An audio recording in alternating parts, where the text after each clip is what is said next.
It's about what you feel about things. It's an emotional thing. It's stories. It's how you construct who you are and the world around you.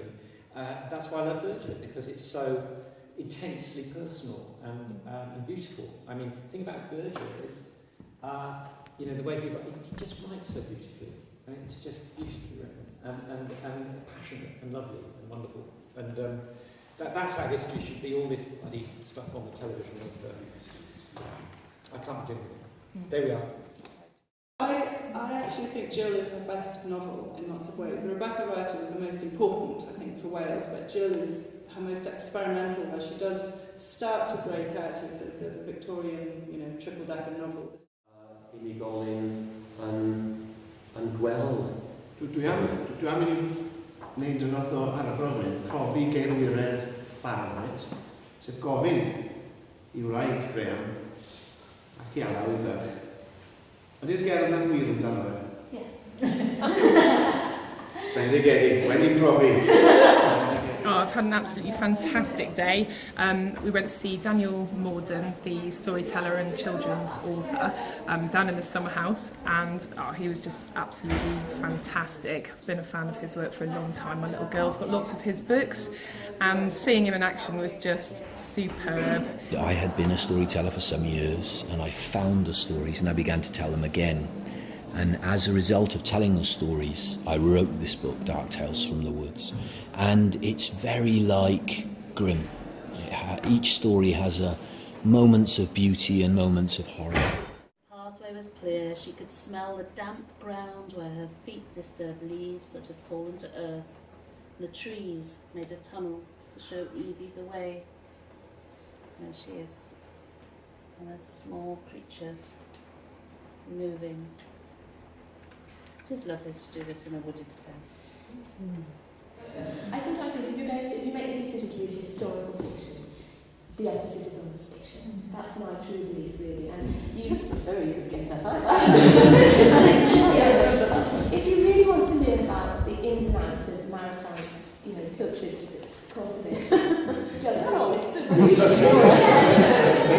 It's a romance. So we come to the last of our local authors, last but no means least, Brian John, who again will be known to many of you for his Angel Mountain books, and also for his work and writings on geology and rocks and stones.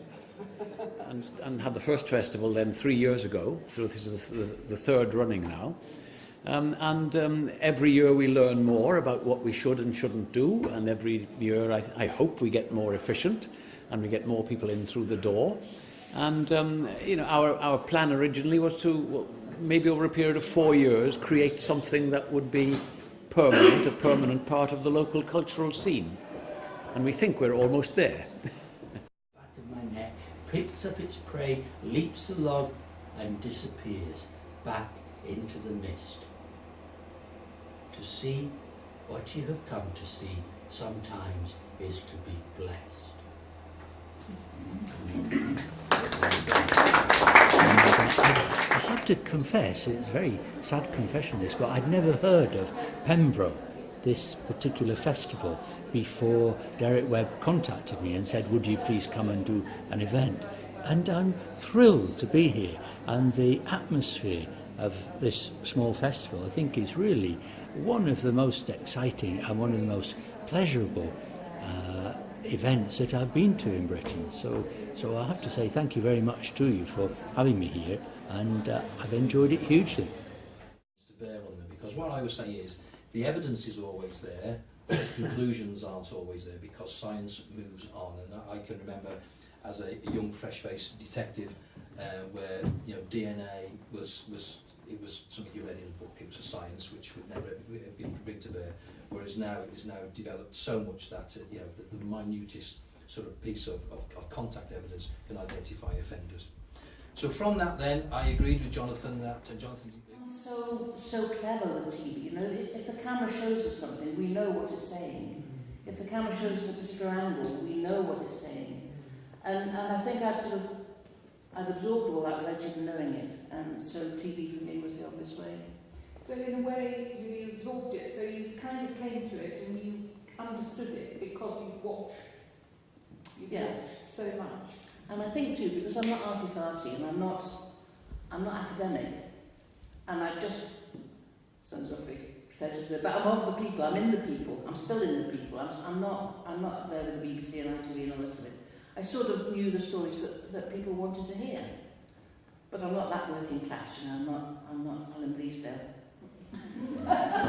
I must have had a very stimulating time here. There's been a gale blowing in off the Irish Sea, but the spirited side has been quite remarkable.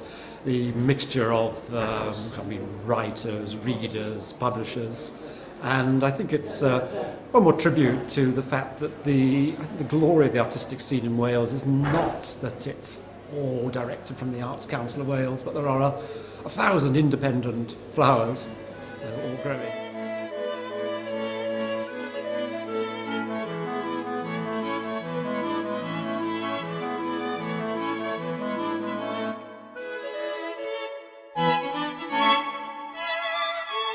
Thank you.